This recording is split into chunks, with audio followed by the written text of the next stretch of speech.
Does anybody know how many senses you have?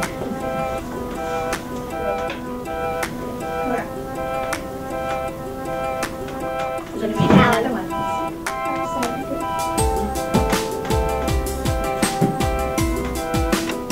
So I'm going to show you guys some pictures, and you're going to tell me what senses you can use to figure out what the object is. Okay? So if I showed you a picture of a strawberry, what can you use to figure out what a strawberry is?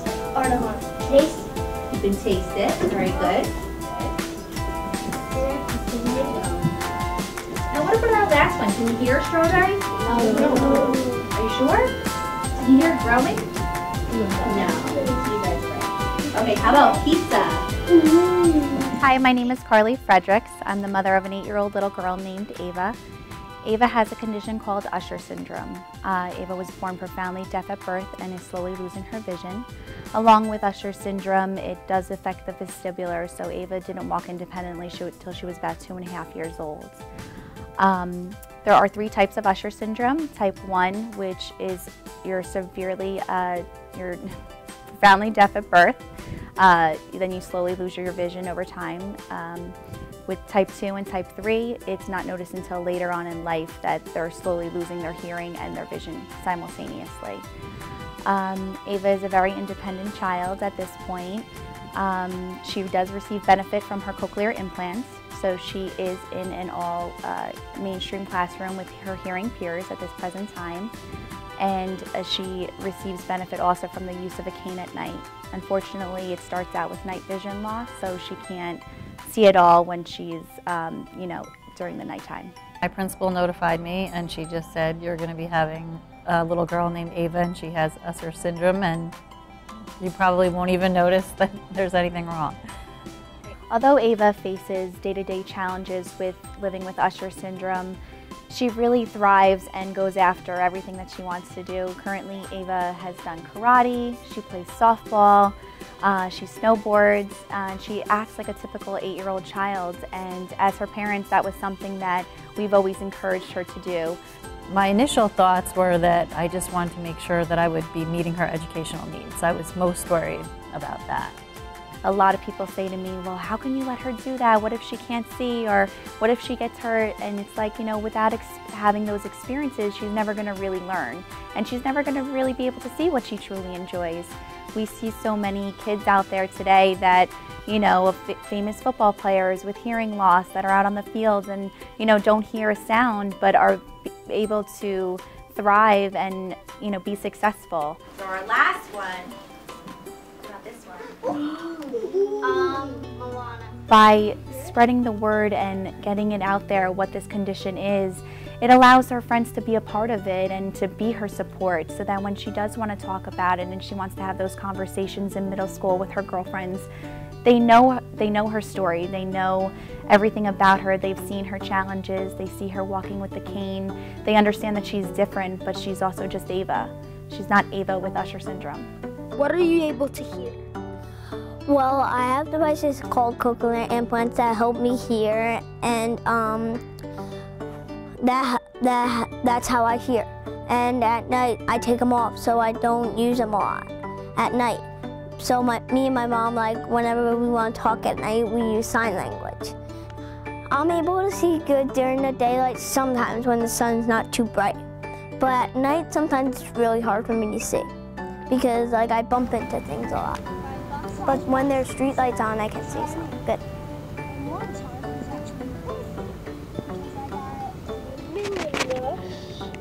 Initially, most of the children didn't even realize that she had any kind of condition, or they just knew that she wore, special things to hear, and that I had a little thing hooked on me, and I asked her if she was synced. Most of them didn't realize that she, had diminished vision or any kind of problem at all.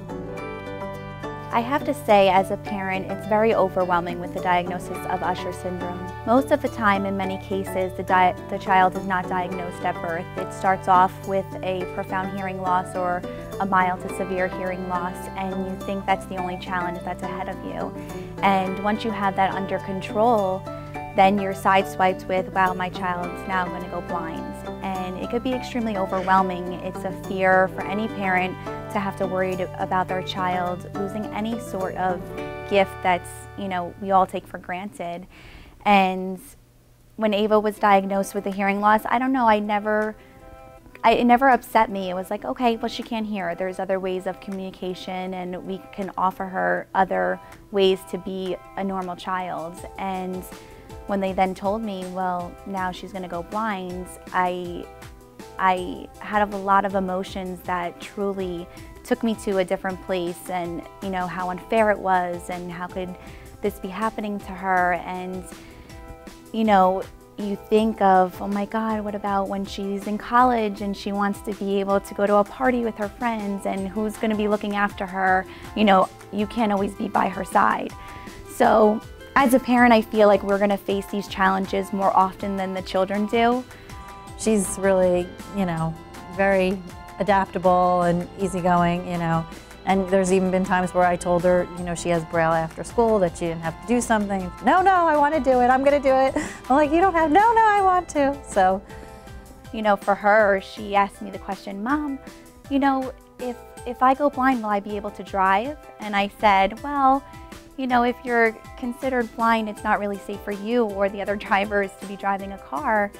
I said, but you know what, Ave? I said, I'll take you to the biggest football field, and if you can't get your license, I'll allow you to drive. And I said, you know, it's going to be scary for me, but, you know, as a parent, those are the things that you'll do for your child to experience everything that they could experience that the world has to offer. After the presentation, the children were a lot more aware of exactly how the FM worked, because they were able to see she could hear across the room without seeing anything.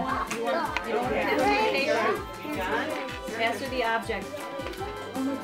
Is it like a party? No. Not at school. Really supposed to see much, okay? As well as most of them didn't realize that there's many times Ava reads their lips. They didn't realize she knew how to read lips, and they didn't realize that she knew Braille. And, you know, they just really didn't realize, because she, you know, fits in so well and easily, that there, you know, she didn't seem any different or needed any extra help. So it's hard. We have to kind of grow with her and make decisions based on what she wants, because the goal here is to make her as independent as possible. You know, once she leaves the school system, she won't always have her parents there or her friends there to guide her, and we want her to be able to travel safely and independently with that confidence.